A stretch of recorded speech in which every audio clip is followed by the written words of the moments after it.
Michelle with Empowered here. Today we're talking about assertiveness and de-escalation when it comes to unwanted advances. Now, most of us have gone through some kind of sexual harassment training, but normally that's a message of don't harass, or it's a message of here's what you do when a coworker is harassing you. It mainly talks about people in the workplace who are paid to be there. But what about when it's from somebody else, some other source? Let's talk about unwanted advances and how they work. They start out, most of the time, they will start out subtle, friendly, and or nonverbal. It's more of a testing the waters. It's somebody who will stand too close or leer at you from the other side of the room, or perhaps say something or use a tone that might be similar to opening up a fortune cookie and adding "in bed" to it, trying to be funny. Otherwise, it can be overt or flirty or verbal. It could be somebody who just doesn't want to hide it or doesn't want to test the waters in that way. They'll just tell you they think you're cute, or they'll compliment you on your clothes, or flat out ask you to lunch. It could get aggressive, physical, and touchy. That could be somebody who comes up and just throws their arm around you thinking that it's okay, or if you're on a dance floor, grabs your hips. So harassment comes from a variety of sources. And unwanted advances can come from friends. Friends can make us feel uncomfortable. You can see the lady in this picture is maybe pushing the guy in the police officer outfit back a bit. He thinks it's hilarious. I'm guessing that he has no boundaries. And for some of our friends, that is okay. But what about when it's not okay? Maybe it's in the way they joke around. Maybe some of their jokes just are not funny, or they are offensive. Perhaps some of it's unacceptable. And the question is, do they know that you find that unacceptable? Or do you just ignore it or give a passive response or let it go for the sake of the moment? It could come from coworkers. Are the advances unwanted? And if they are unwanted, do they know it? What if they're not unwanted? Love happens in the workplace all the time. If your coworkers' advances are not unwanted, then check your employer policy, because a lot of employers have a no dating policy amongst cohorts. Otherwise, set some boundaries for how you act together at work. Be clear on what makes you comfortable or uncomfortable. Now let's get into patrons, patients, and customers.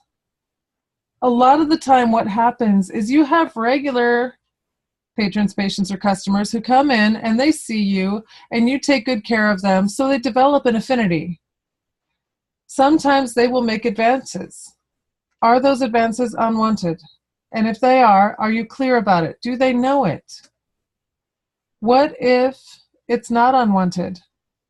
That's okay, but again, check your employer policy, and again, set some boundaries around how you behave in your workplace.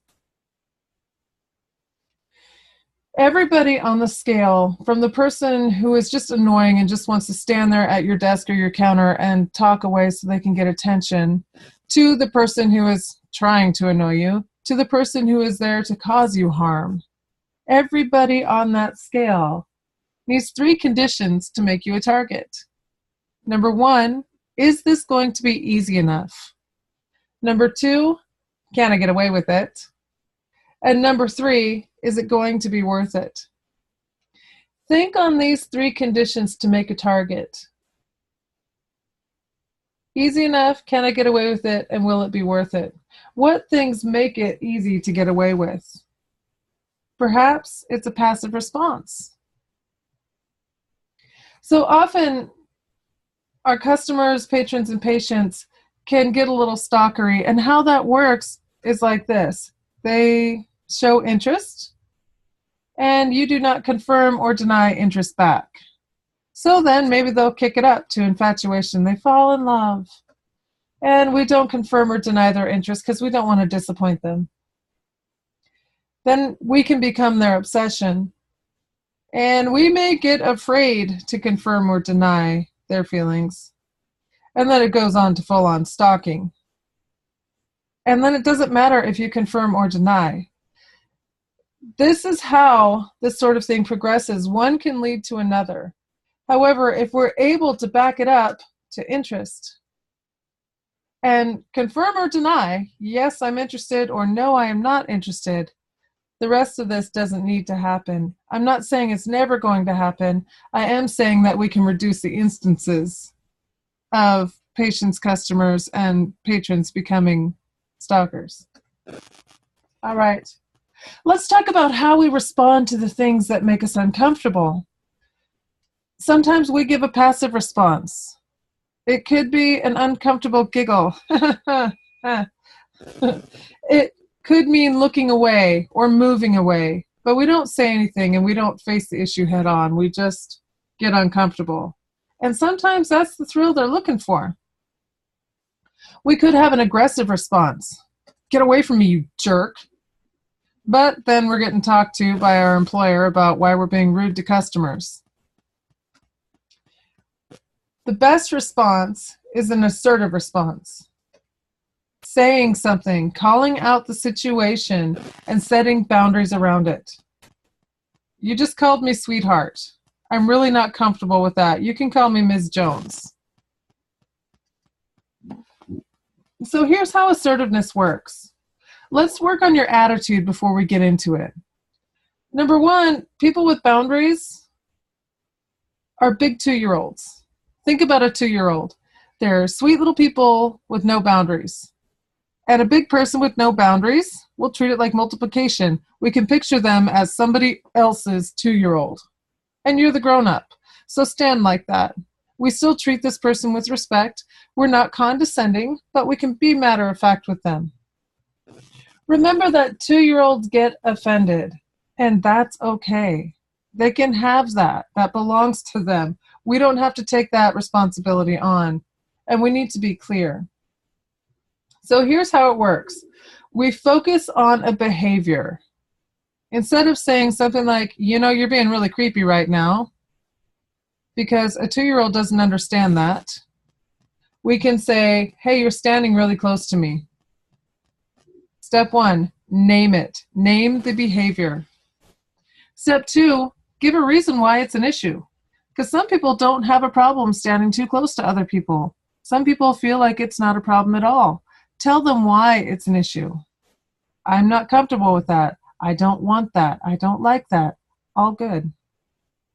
And then step 3, be matter of fact and offer some choices. Tell them what they can do.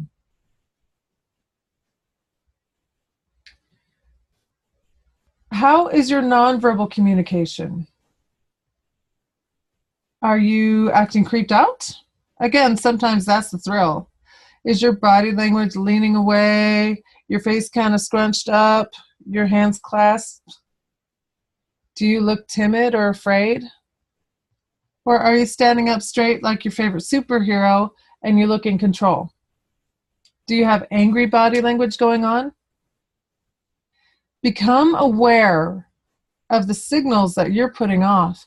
Dr. Albert Morabian was made famous for saying that only 7% of our communication is comprised of words. 38% of our communication is said to be tone and inflection. And 55% of our communication is completely nonverbal.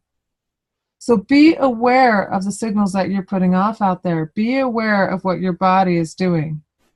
And then look at their body as well. Are they escalating? Now, when we see somebody escalating, what that means is their gestures are getting bigger. Their chest is puffed out. Their voice is getting higher and higher and louder. Okay, watch out. This person's escalating. Do they look disappointed or sad? Maybe they're slumped over, maybe they're looking down, maybe they just look sad. Again, their reaction is their responsibility, and it's okay to disappoint people when it comes to personal matters. Are they angry? What if they get angry? Most of the time, if we can be very clear with somebody who's giving us advances or telling dirty jokes around us that we just don't want to hear, whatever it is that's making us uncomfortable, and we name it, again, we go back and we name the behavior. You just told a dirty joke in my workplace. Step 2, give a reason. I'm really not comfortable with that. I find it inappropriate. And step 3, tell them what to do. Please keep those jokes out of my workplace. Most of the time, if we're just clear like that, it's the end. But what if it isn't the end? What if it does make them mad? Well, they might go tell your manager. Okay, fine. You talk to your manager later. You tell them that about the situation, and you're probably going to be okay. But in that moment when they're getting angry or when they're escalating, how do you deal with that? First of all, take a breath. There's always time for a breath. Next, focus on modeling the behavior that you want to see. We all have wonderful brains, and we have mirroring neurons that cause us to react to each other. So if somebody's getting tense on you, it's your automatic bodily reaction to get tense back. This is how screaming matches happen. One person says something, the other person responds, then the other person has to respond even bigger, and then they start screaming at each other.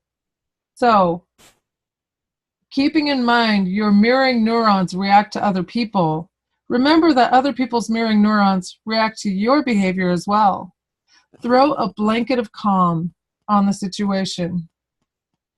For me, that means lowering my voice, slowing my words down, and keeping a very calm body. When we can mirror the behavior that we want to see, it'll help somebody else to calm down. Remember your personal space and barriers. If somebody is escalating, it might threaten your safety and make you afraid. So get out of reach. Give them a little more personal space. If you can, get behind something, a chair, a counter, a table, whatever, so that you have more time to negotiate. You're physically safer from this person, and you're that much less threatening to them if you're behind something. As you're going through this, remember that people shout when they feel like they're not being heard. And sometimes we don't want to get into their story. But what we can do is pull out the emotion. And what I mean by that is, oh, I see you're upset. Oh, I see that you're angry. I understand. That would make anybody angry. The other thing that we can keep in mind is that people flip out when they feel like they have no other options. So to offer them some choices will help them to feel like they have options. So 3 steps and choices. Here's what's happening. Here's why it's a problem. Here's what you can do. If they are unable to reason, see if they're willing to sit down, because it's really hard to keep escalating when you're seated. And it might look like this. Hey, I see you're really upset right now, and you're shouting, and in our bank, we have to keep a quiet environment here. So do you want to sit down over here in the lobby, or would you like to sit down over there in the conference room? And then top it off with the best words you can use, which are, what do you want to do? Put the ball in their court. Give them some semblance of control over what's going on. They might not like your options, but at least they have some options.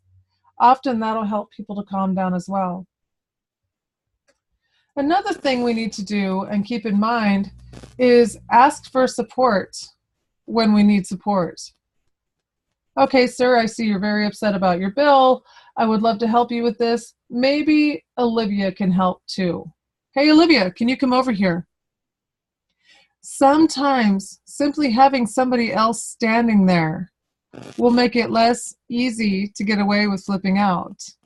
It'll make it a little more difficult to control from the other side of the desk if two people are on your side. And conversely, if you see a coworker dealing with a difficult situation, see if you can just take a minute and go stand next to your coworker and offer silent support until something more is needed. Communicate with each other and know your patrons. Know which ones have these issues. Know which ones are likely to escalate. But communicate with your coworkers. Hey, Olivia, do you mind coming over here? That's fine. And then after any incident is over, make a report on it. Even the small things need to be reported so that your management can figure out where the training dollars need to go. And if your location has more people who come in and are unstable, then your location might benefit from more training and more energy. It's good for them to know where the problems are coming from and where the training is needed. All right, to recap, a passive response may not work. It's probably not going to be effective. A direct and candid response is best. Coworkers are great to utilize to soften situations and redirect the customer. Keep your body language calm and secure. You deserve to be safe in your own skin and not be made to feel uncomfortable against your will. Be empowered to say something, do something, and to get help. Would you like to share some takeaways from this training? Do you have any questions? If you do, my email is michelleM@empoweredfacts.com. I would love to hear from you. Be safe, be strong, be empowered.